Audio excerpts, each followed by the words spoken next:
And it's just basketball. At the end of the day, it's just basketball. Like and subscribe. Like and subscribe. Like and subscribe on the way in the door, my people. I hope you all are having a truly fantastic day today. Well. It seems that somebody is afraid to stand on their comments. So let's get into it. Let's get into this and check out this clip. So you could take it either way you want. Is it a shot at LeBron? Absolutely not, because I've seen him do the same thing Ant-Man has done, too. Okay, is there a player in your head, then, if you say it's not LeBron? Because, you know what, you did say this about the coaches got fired, but the players, either last week or the week before, so you were saying that you got coaches fired in Phoenix and Los Angeles where players maybe didn't take the blame. No, what I said was the coaches, unfortunately, are always the first to go because the players have guaranteed contracts. Yes. So coaches are always the first to go, which is unfortunate. I said we need to look more so at the players and more so who's putting the rosters together, Theodore. Okay, but do you have a player in mind? Because you said current Mount Rushmore. If it's not LeBron, I will leave it up to interpretation. So you hear Reggie Miller say he will leave it open to interpretation. And I didn't play the whole clip. They go on to talk about, hey, it could be Steph, it could be Durant. And, you know, it's disappointing to hear Reggie just not say, hey, yes, LeBron is who I was talking about. Or at least at the very least say, LeBron could be included in who I'm talking about. But during the clip, he goes on to say he wasn't talking about LeBron because he heard LeBron James do the same thing that Ant-Man has done, which is take accountability. Somebody in the comments, let me know when. If any of you remember LeBron James saying, this is on me, I should have done better. I let the coaches down. I let my teammates down. I let the fans down. And I'll do better next time. If anybody in the comments remember that time, please drop it in the comments. I don't remember one such instance. And I will say this, even the times where LeBron James seemingly tries to take some blame, oh, just hold on 1 minute, because you better believe the blame is coming. Just hold on a second. Just hold on. Just like when I did the video from the It's Just a Game podcast with him and JJ Redick.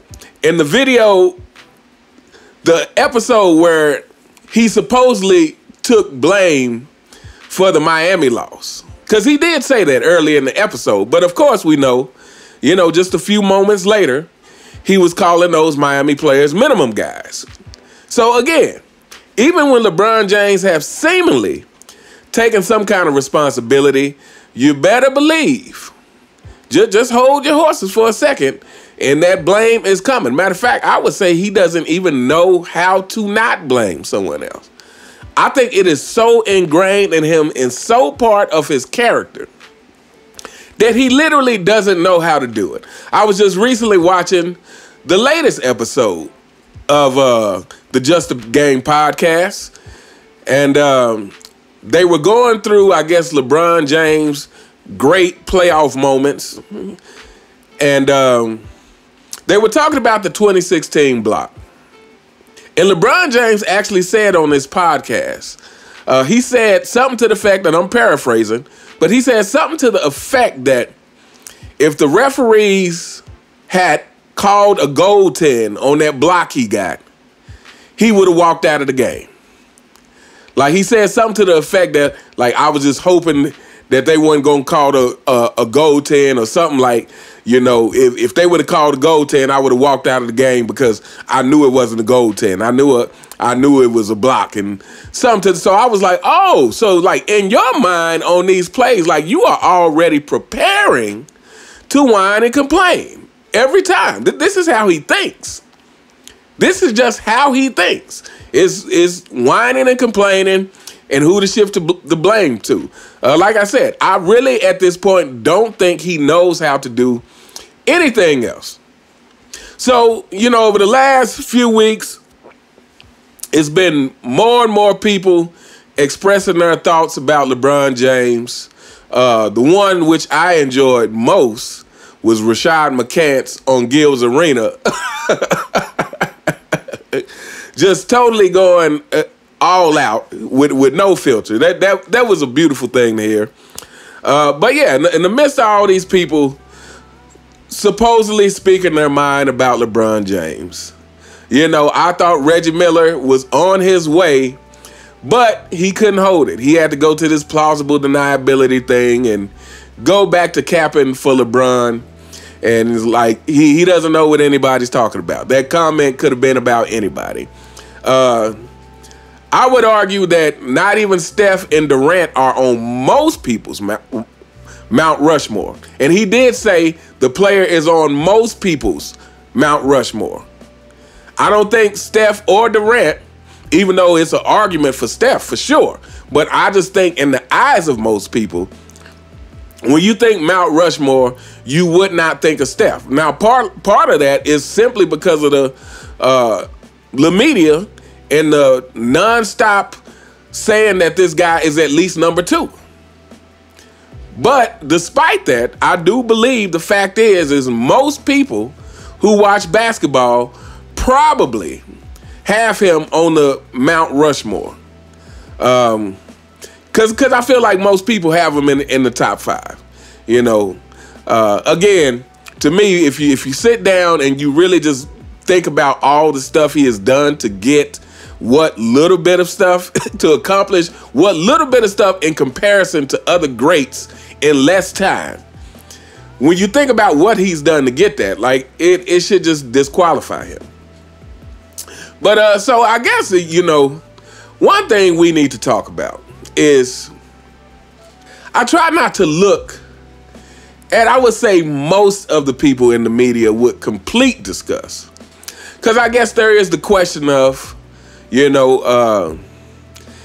if this is what these guys do to make a living, and part of that is they have to speak highly of LeBron James, which I guess in part, if you look at it, is also kind of speaking highly of the product that the NBA is trying to promote. So in a sense, from a business sense, I have some understanding for that. But at the same time, it comes a point to where, again, to me, it's one thing to promote something. It's another thing to promote a bad product. It's another thing to promote a bad product. And what I mean by a bad product, I'm not even talking about from the standpoint of the product not being as good as you say it is. I'm saying from the product being defective. This is what I think about LeBron James. Like, it is not that they're just trying to overhype what he is as a player. It's more the fact that they are ignoring the things that go in direct opposition of being a competitive game.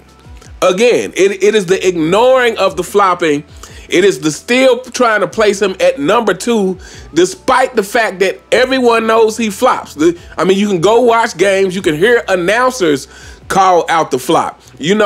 That they still have him at number 2, despite the lack of defense.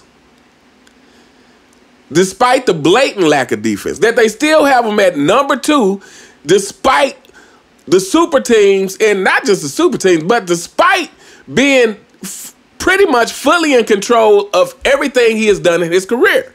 He's controlled players and coaches. So despite all of this, you still have this guy at number 2? And this is what I can't respect. I try to cut them some slack in the sense that, hey, this is what they do to make a living. I would imagine for players who, are able to play in the NBA, a lot of them probably have a dream that, or goals one day that, hey, after my career is over, I can become a sportscaster or part of the media or whatever. So I believe but like I said, to me, it's not so much the fact that you're promoting this product that doesn't live up to the expectations, but you're promoting a product that is actually a deceitful product. That's my problem. That's what is hard for me to give you a pass for. It's like, Reggie Miller, come on. That statement you made was absolutely 100% true. And to try to deny that you were talking about LeBron James is completely ridiculous. Like I said, or at the very least, admit that LeBron James fits the description of what you were talking about. To try to say, oh, well, I've heard him say the same things Ant-Man has said at one point. Man, please. Again, if any of you guys remember that, drop it in the comments. Would love to hear it. But yeah, you know, disappointing.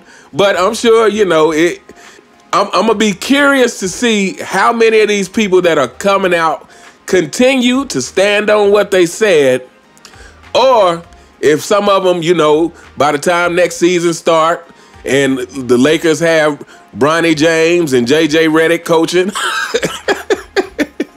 if some of these people start backtracking and get back on the, you know, every time the Lakers win a game, oh, this might be a championship year for the Lakers. And every time they lose a game, well, you know, LeBron just needs a better supporting cast. He just doesn't have, you know, D'Lo's not playing well, and, you know, Bronny played great. Bronny added 5 points to the equation. Anyway, okay, the NBA continues to be ridiculous.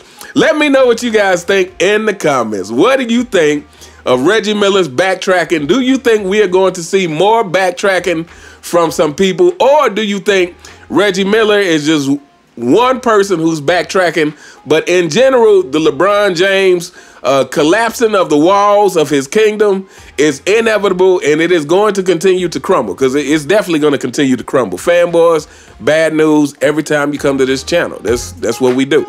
Anyway, let me know what you guys think in the comments. You all have a truly, truly fantastic day, and I'll see you next time. All right.